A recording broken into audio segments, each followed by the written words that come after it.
Neighborhoods are the lifeblood of our cities, the backbone of our communities.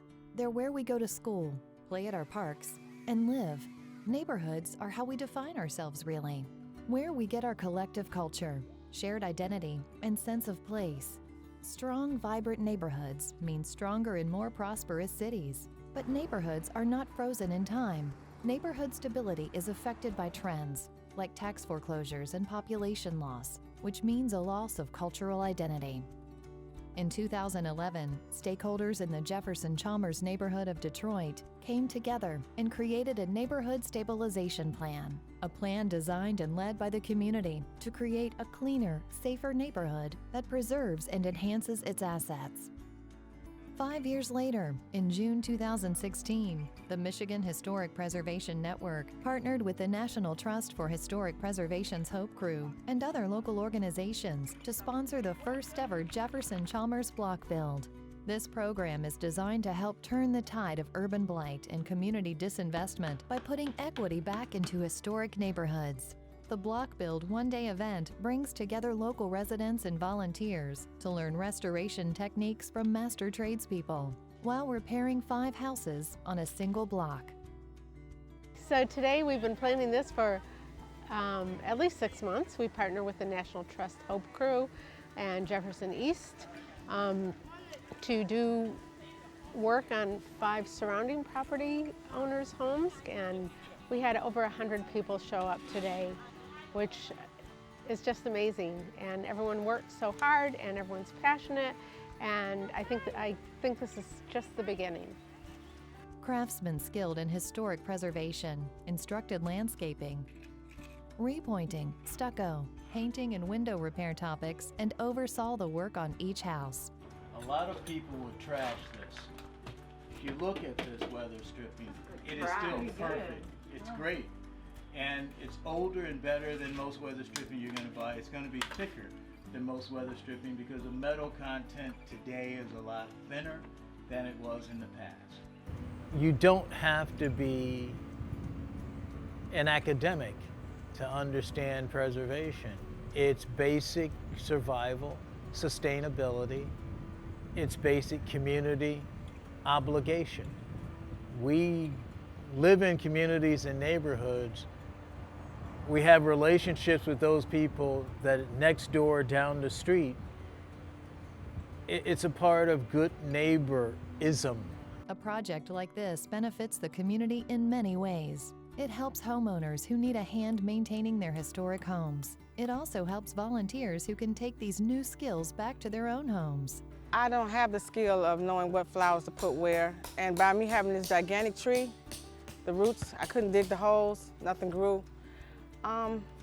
It means that I'm adding beauty to the neighborhood, value to our properties, and it's giving me something to have more pride in, especially for those that ride through our neighborhood. They see the beautification going on, and it encourages other neighborhoods, you know? See how important the prep is? yeah, because you can see how much wasn't done. Exactly. The people that we've had doing the work and the volunteering are very open to learning and very good at doing it too. They're showing the patience that it takes to do the job. I mean, these are gorgeous, gorgeous old houses, and to destroy them would be a crime. To work on them and fix them up and repair them to any level is really, I think, a great thing for the city. It preserves a lot of the story of the city. And I've got all different sizes of these things, but this is the one for this house because these guys laid brick right. That's how you know this is a good house and good quality workmanship, because these joints are perfect. Preserving homes and historic homes like this one really create a sense of place in a community, and by bringing in people like we did today, you get to meet people and foster a new sense of friendship and building a community in that way. And by preserving original buildings, you're preserving the past for the future. And in our case, in historic windows, you're preserving a very valuable building material that is much better used where it is now than in a landfill somewhere, say if you replace the window. And through what we're doing today, we can show how preserving a window can be either less expensive or more energy efficient than a new window can be too. It's a sharp sand but without the gravel. He's going to use the same amount of concrete, but he's going to use twice as much lime to make it more sticky. Today we were repairing some stucco that had been damaged. Water had gotten into the side of this building. It had frozen the stucco and broken it, pushed it off. We tore out the loose stucco and then rebuilt it in the same method that it was originally done probably over 100 years ago. We put in expanded steel lath and then 2 coats of cement and then a finished layer of looser, stickier cement to create the stucco effect.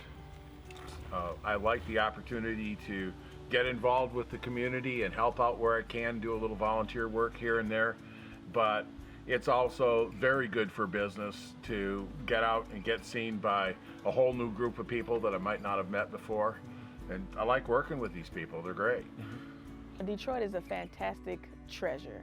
It's a historic city full of great partners like the Michigan Historic Preservation Network, Brick and Beam, Jeff East Inc., Preservation Detroit. All of these partners have come together to create Block Bill 2016. The trust really focuses on historically significant places, and when the community stands up and comes out and participates, they're telling us that this place is significant. So we don't need to tell people and go into communities and tell them how important their places are by how many volunteers we have walking up and down the streets and getting their hands dirty. They're already telling us how important Jefferson Chalmers is to them. Come to Detroit and I will show you how wonderful Detroit is. Certainly they still have their issues, but it's happened over a long time. But the revitalization is a short time. I mean, what's happened in just the last 10 years is absolutely amazing. And I'm a born Detroiter, I'm passionate about Detroit, but even if I wasn't, I see such wonderful future for this city. The Block Build program teaches the importance of preservation, that it's not just about large landmark buildings, but storefronts, neighborhoods, and homes too. And it brings a diversity of people together to work as a team with a common goal, to help preserve neighborhoods, one block at a time. You're making it possible that someone can come after you and value the same things that you thought were important. The neighborhood, the streetscape, the buildings are things that protect, shelter, and comfort us. And those are all basic needs. Protection, safety, comfort are basic human needs, and community provides that. Neighborhoods provide that.